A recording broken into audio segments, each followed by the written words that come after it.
Hello friends, welcome to your tutor didi. मैं हूं आपकी tutor on this channel Vanshika Matangi. So इससे प्रीवियस वाले वीडियो में हमने बीकॉम का जो सिलेबस है वो डिस्कस किया था। जो भी हमारे सब्जेक्ट्स हम इस चैनल पर अपलोड करने वाले हैं रिगार्डिंग बीकॉम, वो सारा हमने डिस्कस किया था। सो आज से हम लोग शुरू कर रहे हैं हमारा फाइनेंशियल अकाउंटिंग का syllabus for BCom students, and this is the very first class on our channel. Please आप इस चैनल को सब्सक्राइब कर लीजिएगा, क्योंकि इस पर आपको बीकॉम, बीबीए, ठीक है, और जो भी आपके जितने भी मैं सब्जेक्ट्स अपलोड करूंगी, अगर वो आपके सिलेबस में है तो प्लीज़ आप इसे सब्सक्राइब कर लीजिएगा। I will help you out. ठीक है, अगर आपको कोई भी डाउट आता है तो प्लीज़ मुझे कमेंट सेक्शन में बताइएगा। प्लीज़ आप इस चैनल को अपने फ्रेंड्स एंड फैमिली में शेयर कीजिएगा। और चलो शुरू करते हैं हमारा फाइनेंशियल अकाउंटिंग का सबसे पहला यूनिट, जिसमें हम लोग डिस्कस करने वाले हैं regarding the concept of double entry system. ठीक है, फिर अकाउंटिंग कंसेप्ट्स एंड कन्वेंशंस के बारे में देखेंगे, preparation of journal, subdivision of journal, ledger and trial balance के बारे में देखेंगे। ठीक है, फाइनल अकाउंट्स विद एडजस्टमेंट के बारे में देखेंगे। सो अगर आपका कॉमर्स का बैकग्राउंड है तो आप इन सभी चीज़ों के बारे में जानते होंगे। ये बेसिकली हमारा क्या है, थ्योरी बेस ऑफ अकाउंटिंग का पार्ट बनता है, जिसमें हम लोग डबल एंट्री सिस्टम क्या होता है ये जानते हैं, कंसेप्ट, कन्वेंशंस, ये सारी चीज़ों के बारे में जानते हैं। और हमारी फिर जब हम जर्नल प्रिपेयर करते हैं, जर्नल एंट्रीज करते हैं, तब से हमारी अकाउंटिंग की शुरुआत होती है। फिर हम लोग क्या करते हैं, अलग अलग जर्नल्स बनाते हैं, फिर लेजर बनाते हैं, ट्रायल बैलेंस बनाते हैं। एंड ट्रायल बैलेंस बनने के बाद क्या होता है, ट्रायल बैलेंस बनने के बाद हमारा बनता है फाइनल अकाउंट्स। ठीक है, फाइनल अकाउंट्स। और अगर उसमें कुछ एरर्स होते हैं तो उसको हम फिर एडजस्टमेंट्स के थ्रू रेक्टिफाई करते हैं, करेक्ट करते हैं। ठीक है, सो सबसे पहले हमारा आज का जो मुद्दा होने वाला है वो ये है कि भाई अकाउंटिंग होता क्या है। हम बिल्कुल जीरो लेवल से शुरू करते हैं, बेसिक से शुरू करते हैं। दैट इज अकाउंटिंग क्या होता है। तो अकाउंटिंग क्या है, एक आर्ट है। वो करती है ना, जैसे उसमें कौन सी मूवी थी अपना, हैप्पी न्यू ईयर में, डांस क्या है, एक आर्ट है, आर्ट। वैसे ही अकाउंटिंग क्या है, अकाउंटिंग भी एक आर्ट है, आर्ट।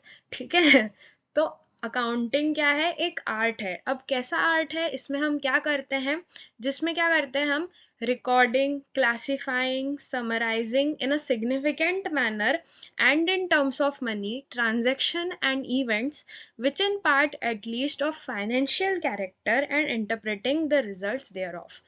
ये डेफिनेशन थी, इसको समझते हैं। अकाउंटिंग में क्या करते हैं, ऐसे कुछ ट्रांजैक्शंस और ऐसे कुछ इवेंट्स जिनका क्या है, फाइनेंशियल कैरेक्टर है, मतलब ऐसे जो कि हम मनी में मेजर कर सकते हैं, है ना, in terms of money, and which are of financial character, जिसको हम मनी के टर्म्स में मेजर कर सकते हैं। ऐसे ट्रांजैक्शंस सॉरी, ऐसे ट्रांजैक्शंस और ऐसे इवेंट्स को, भले ही वो मनी, मतलब इन पार्ट भी अगर वो फाइनेंशियल कैरेक्टर का है तो उसको हम कंसिडर करेंगे। और उसको हम क्या करते हैं, ऐसे ट्रांजैक्शंस एंड इवेंट्स को हम लोग सबसे पहले तो रिकॉर्ड करते हैं। रिकॉर्डिंग किस में करते हैं, जनरल में रिकॉर्डिंग करते हैं। फिर क्लासीफाई करते हैं, क्लासीफाई किस में करते हैं, लेजर में करते हैं, है ना। एंड समराइज करते हैं trial balance and final accounts में। और फाइनल अकाउंट्स में हम उसको फिर क्या करते हैं, इंटरप्रिटेशन करते हैं, और उससे हम लोग फिर रिजल्ट्स निकालते हैं। तो ये आपकी हो गई पूरी डेफिनेशन ऑफ अकाउंटिंग।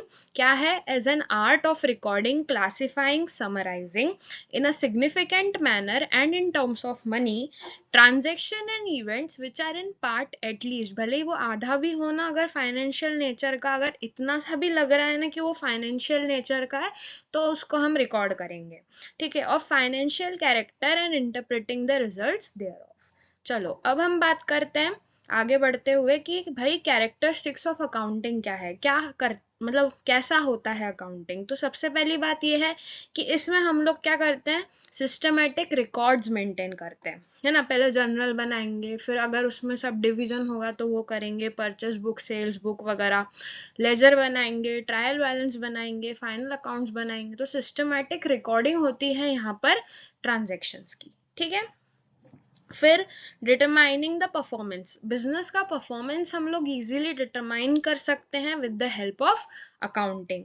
फिर मैनेज द प्रॉपर्टीज, यानी बिजनेस की जो प्रॉपर्टीज होती हैं, जो असेट्स होते हैं, उसको हम लोग इजीली मैनेज कर सकते हैं बिकॉज ऑफ अकाउंटिंग। ठीक है। फैसिलिटेट्स द फाइनेंशियल रिपोर्टिंग, अब अकाउंटिंग में सारे फाइनेंशियल नेचर के जो भी हमारे ट्रांजेक्शन्स एंड इवेंट्स होते हैं उसको हम रिकॉर्ड करते हैं। तो अगर हम लोग को रिपोर्ट्स बनाने हैं, रिपोर्टिंग करनी है, फाइनेंशियल रिपोर्टिंग, तो उसमें हम लोग इजीली कर सकते हैं। क्यों? Because we are using accounting, right.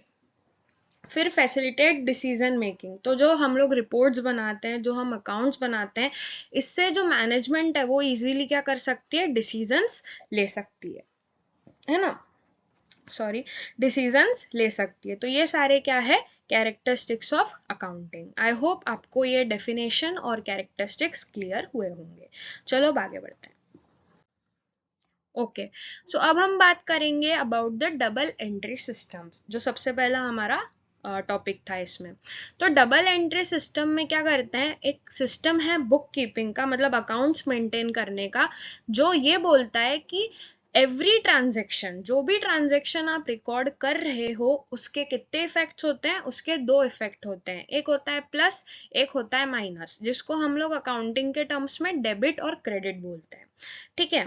तो अब देखो, कोई भी ट्रांजेक्शन है ना, उसके दो इफेक्ट होंगे, या तो कोई पर्सन कुछ गेन कर रहा होगा या कोई पर्सन कुछ लूज कर रहा होगा। ठीक है, या तो गेन होगा या फिर लूज होगा। तो यहाँ पर हमारे जो इस सिस्टम में तीन तरह के अकाउंट्स मेंटेन किए जाते हैं और उसी बेसिस पर पूरी अकाउंटिंग होती है। ठीक है। तो तीनों अकाउंट्स का नाम कौन सा है? पर्सनल अकाउंट है, रियल अकाउंट है और नॉमिनल अकाउंट है। तो पर्सनल अकाउंट में क्या होता है? पर्सनल अकाउंट यानी कि जो, देखो नाम से ही क्लियर हो रहा है, पर्सन, पर्सन यानी कि किसी पर्सन से रिलेटेड होगा, यानी कि Ram account, Shyam account, Radha account, Preeti account, ऐसा। अब ये जो पर्सन है ना, ये नेचुरल भी हो सकता है और आर्टिफिशियल भी हो सकता है, यानी कि कोई कंपनी से रिलेटेड भी यहाँ पर हम लोग अकाउंट मेंटेन कर सकते हैं, किसी बिजनेस से रिलेटेड भी यहाँ पर हम अकाउंट मेंटेन कर सकते हैं। ठीक है। तो ये हमारे हो गए क्या? Personal account. वैसे ही होता है रियल अकाउंट। रियल अकाउंट मतलब जो असेट से रिलेटेड होते हैं, जो प्रॉपर्टीज, जो बिजनेस के असेट होते हैं ना, जैसे लैंड हो गया, बिल्डिंग हो गया, प्लांट एंड मशीनरी हो गया, फर्नीचर हो गया, ये सब है असेट्स। तो इन सब से रिलेटेड जो अकाउंट्स मेंटेन किए जाते हैं वो होते हैं रियल अकाउंट्स। अब ये जो होते हैं ये टेंजिबल भी हो सकते हैं और इनटेंजिबल भी हो सकते हैं। टेंजिबल मतलब ऐसे असेट जिसको हम छू के टच कर सकते हैं, है ना, फील कर सकते हैं। लेकिन इनटेंजिबल असेट वो होते हैं जिसको हम फील नहीं कर सकते, है ना, जैसे गुडविल अकाउंट हो गया, पेटेंट अकाउंट हो गया, ट्रेडमार्क अकाउंट हो गया। तो ये क्या हो गए? ये हो गए हमारे रियल अकाउंट्स। ठीक है, इतना क्लियर हुआ।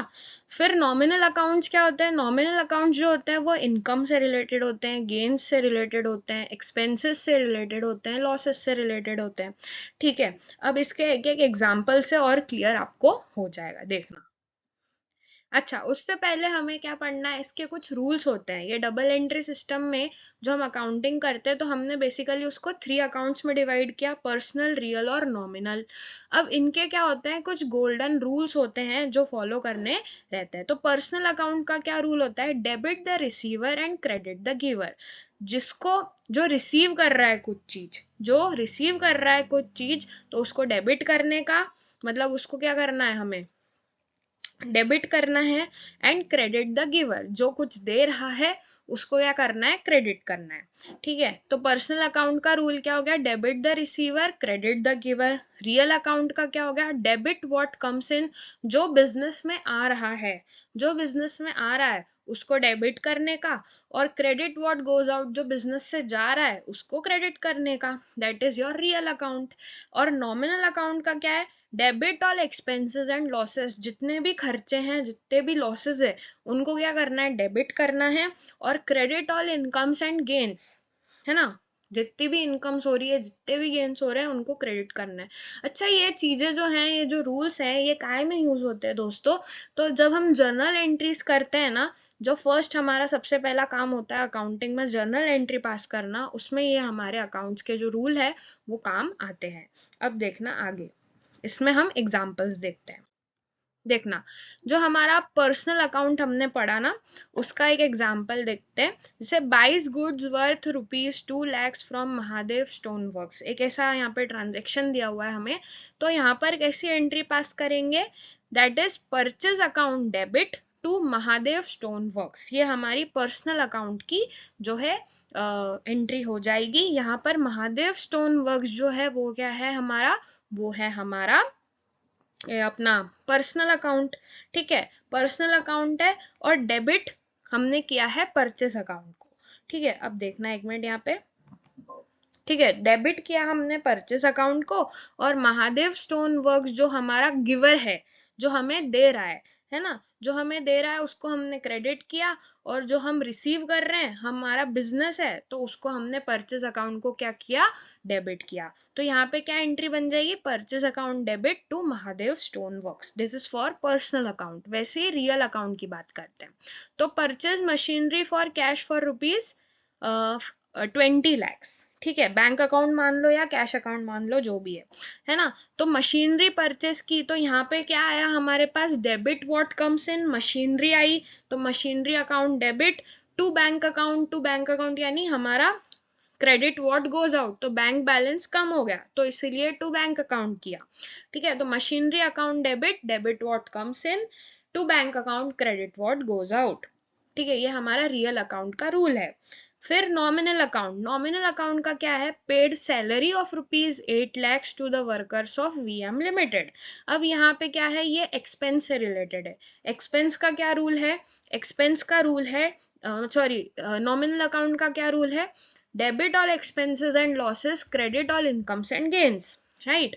तो debit all expenses and losses में हमने सैलरी अकाउंट डेबिट किया टू बैंक अकाउंट। ठीक है, वैसे ही अगर हम एक इनकम का एग्जांपल ले, तो receive dividend of ₹200 from VM limited.